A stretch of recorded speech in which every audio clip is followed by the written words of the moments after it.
Hey everybody, welcome back to RPG Imaginings. Package in the mail today from Chaosium Incorporated. So I'm sure that many of you are aware of what this is, but whether you know or not, one thing that I'd like to point out in this unboxing is I went ahead and I've been in contact with MOB, Michael O'Brien at Chaosium, and I asked him if it would be all right if I could ask a couple of questions related to this and some other supplements.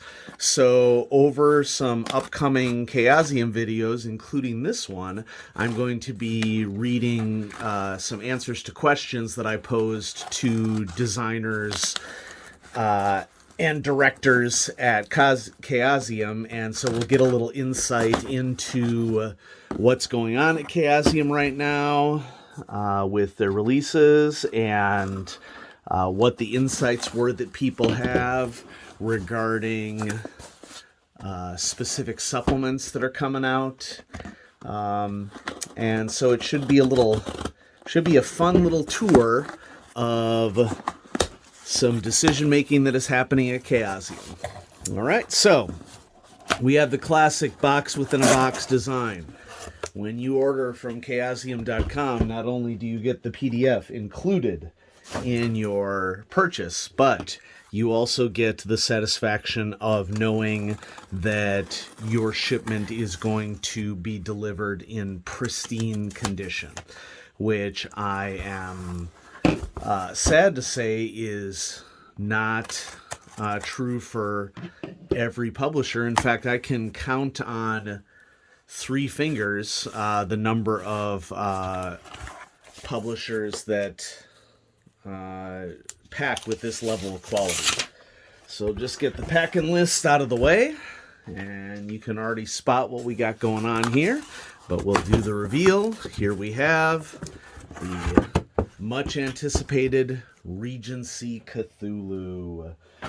And I love the cover art for this. I love the blood red nature of it, because, red is an indication of things going awry. And before we delve into the actual book itself, I want to read you some of the questions that I asked MOB, and not only did I get some of these responses are from MOB, but some of these responses are from Mike Mason. Some of these responses are from Lynn Hardy. I actually don't know which responses are from who, so y'all can have a fun time guessing which responses are from which creatives at the company. But hey, getting responses directly from creatives is cool in of itself. So first question that I asked was, Regency Cthulhu has a very striking cover with the blood red centered figures and foreground. What insights could you give fans on the art direction of the supplement or the cover art in particular? And this is the response. We wanted the cover to be visually bold to help underline the fact that yes, this is a game set in Jane Austen's England, but it's not all grand balls, shopping for muslin, and calling on your neighbors for afternoon tea. Red, after all, is the color of danger, so while you have an idyllic looking country manor house as the backdrop, those red figures and tentacled brambles suggest there's something much darker going on. We initially discussed the use of silhouettes, which were a very Regency thing and often appear on the covers of Regency set books as a visual shorthand for the era, but decided to save those for the interior and the cover of the leatherette edition. End quote. Now, before I continue with the response, because I got quite a rich response on that, that would have been period because it was very common for sailors just prior to the Regency period, so Regency is somewhere around 1811 to 1820, somewhere around there. That's when Jane Austen was writing, and when all of the the book does a really good job, we'll see in a second, of describing what is happening with the class system in England during this time. But around the time of the war with France, the Napoleonic Wars, around the very early 19th century, 1800 to 1805, it was very common practice for sailors in Her Majesty's Navy, well, I guess that would be His Majesty's Navy at that time, to carry silhouettes of their loved ones with them. So it would have been period, but I definitely like the added detail that is included here. If you're looking for other Regency era reading, maybe it's pre-Regency, besides what is suggested for this supplement, which is of course Jane Austen's reading and the Bridgerton series, which we'll discuss here in a second. I would also recommend the Bloody Jack series. The Bloody Jack series is about a young woman who attends an English finishing school for part of her time during the book series. Minor spoilers. And she also becomes a pirate and a midshipman aboard a ship, an English ship. And so I think that would also be appropriate reading for this time period as well. Anyway, continuing with the answer to this question, and I quote, interior art is there to help support the rules and the action as well as making the book attractive, so reading the text on the page helps the art come to life and vice versa. Thankfully, due to numerous Jane Austen film and television adaptations over the years, there is a veritable wealth of reference material out there to share with artists so they can get the costuming right, not to mention period portraits. The same goes for Regency buildings too. Enough of them survive and we can use them to help guide the artists as well. So let's crack it open and take a look inside. This is written by Andrew Peregrine, and we're going to hear about Andrew's pitch here in a second from Chaosium. And so here we have people fencing with what looks like epées to me. And they have blunted ends, obviously, because this is not like a duel. It's just a friendly duel, I suppose. So yeah, the book is divided into 4 chapters with some appendices and then character sheets, index, and author biographies as well. Because this is a setting book, we have an introduction to the setting, creating a Regency investigator, a location, Terraford, England, for investigators to run around in, and then the scenario, the long corridor, and a follow-up scenario, the emptiness within. And so we'll get to that in a second. Just along these lines, if we turn the page, first of all, there's beautiful cartography in this book. So this map of England in 1810 is really useful for me as an American because it defines a lot of the counties of England. County is not the right word, okay? So here I am revealing myself as a beastly American. But these regions that make up England, which are very much, I'm sure these are very close to the modern ones. You hear about Surrey all the time in Harry Potter, and as an American, I have no idea where the heck that is.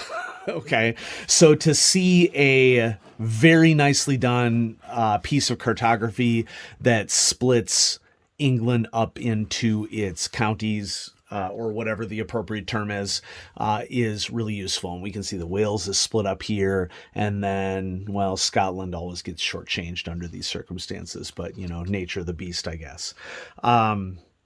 The introduction does a really good job of establishing what the Regency era is and the life of Jane Austen and what Jane Austen's England was like.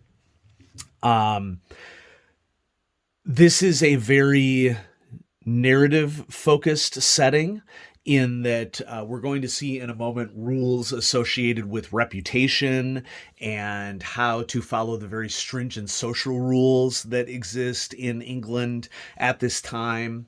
And that leads to our second question here. What inspired this specific time and location as the next Call of Cthulhu setting? So, the response is, and I quote, Andrew Peregrine, the lead writer, is a huge Jane Austen fan and has talked for years about writing a Regency game. He submitted a Regency Call of Cthulhu scenario to us, The Long Corridor, complete with basic rules for creating period-appropriate investigators. We saw that this could be fleshed out further to make an interesting and entertaining supplement that would sit nicely between Reign of Terror and Cthulhu by Gaslight. So for those of you in the audience not familiar, Reign of Terror, it takes place during the actual Reign of Terror, during the French Revolution, and Cthulhu by Gaslight is the Victorian, Does it extend into the Edwardian era? It could, but I would argue that Cthulhu by Gaslight is mostly Victorian. Plus, Lynn, referring to Lynn Hardy here, is also a fan of Jane Austen's works, so it was right up her street. And given the interest in the Regency generated by new adaptations of Austen's works and that of Julia Quinn's Bridgerton novels, it felt like the time was right. All right. So, we have section here on sex and sexuality and what some options may have been and what was historically accurate for the time being. And I'm glad to see this section here because as I describe in the class that I teach at university, people being transgender has been around for thousands and thousands of years of human history. It is not something that is new. We have historical records when viewed through a modern lens very much show the existence of transgender people in many different cultures. And so there's a nice little sidebar here so that our LGBTQIA plus gaming friends can feel like they are represented in the setting, which is awesome. Race and ethnicity in Regency England as well. Okay. And so I applaud Chaosium for modernizing their role-playing books and making all gamers feeling welcome and understanding what representation would look like in that era and how we would meld that into modern role-playing. It's very important. That leads me to my next question, which was Regency Cthulhu strikes me as particularly interesting for both role-playing in Austen's England while simultaneously subverting the realism/emotional awareness genre she is known for. Any fun surprises you can share from playtesting? And I quote, "Playtesting was highly entertaining as the players really threw themselves into their characters. Most people have seen at least one Austen adaptation or something very similar, so they know what's expected of them. It did mean the playtest took longer than expected, as everyone was having just as much fun with the social aspects as they were with solving the various mysteries.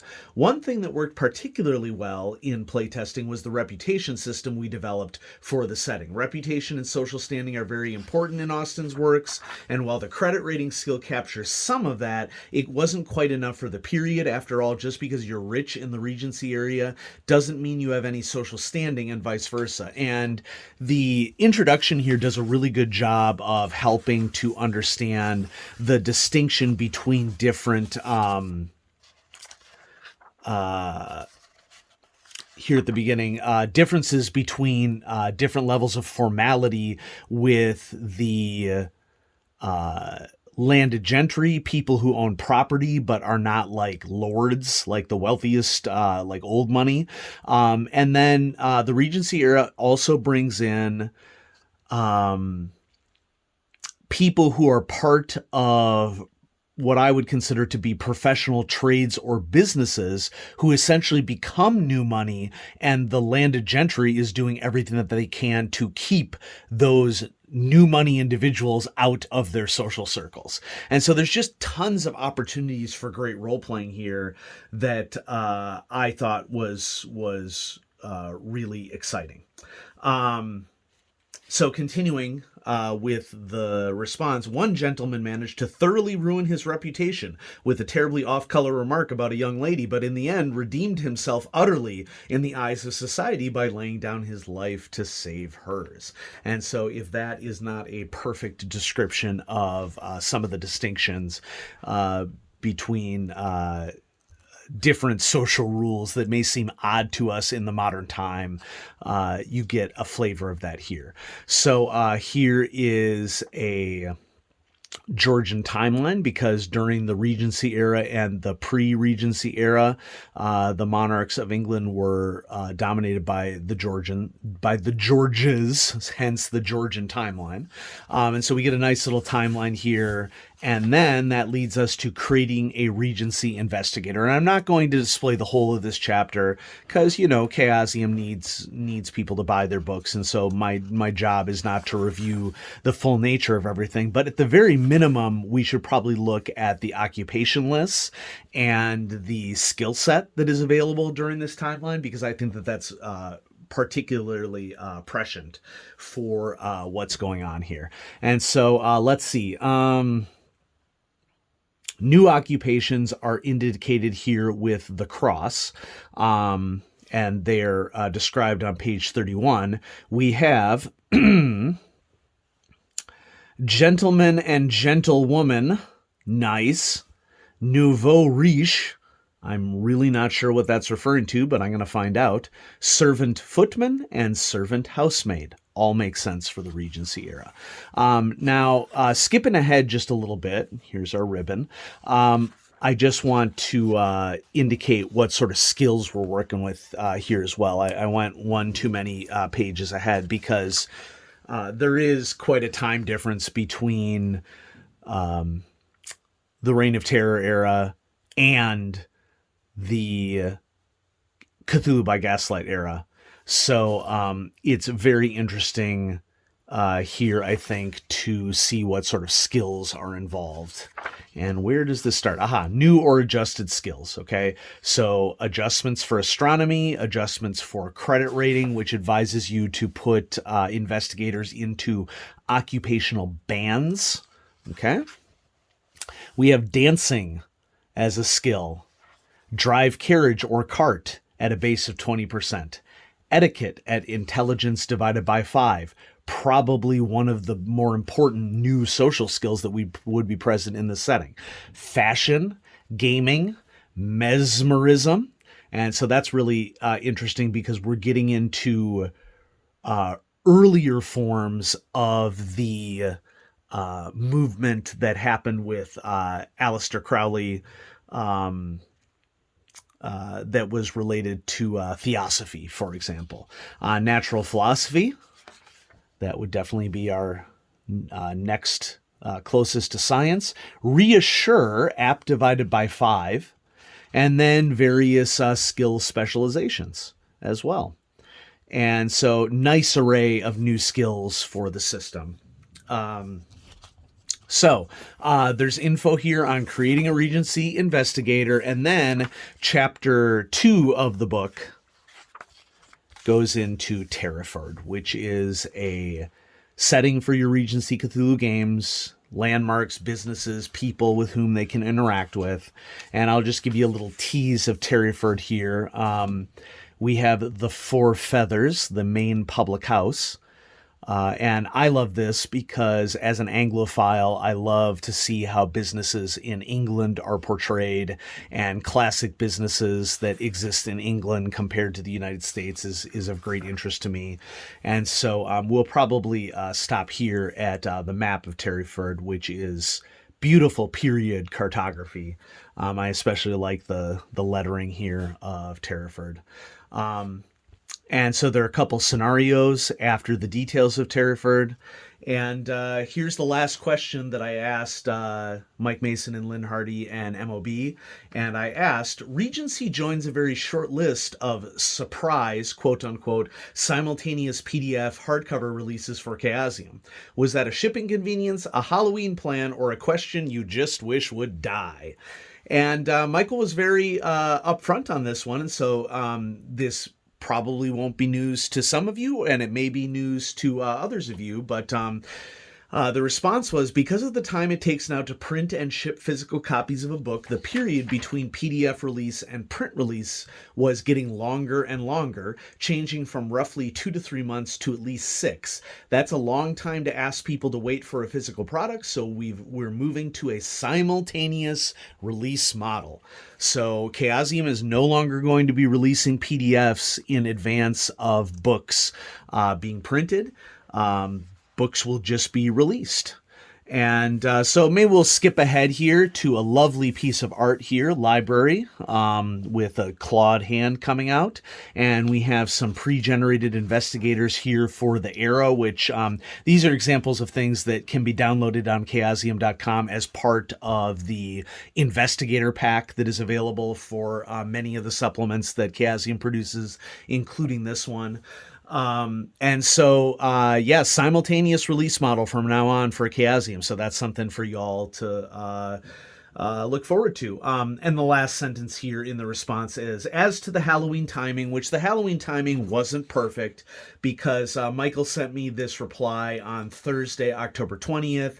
And those of you who are in the know that this supplement had to be delayed a couple of weeks, but only a couple of weeks for release. And I don't know the exact rationale behind that, whether they were just waiting it to get into a warehouse maybe so that they could get a full worldwide release. It doesn't really matter because it's out now.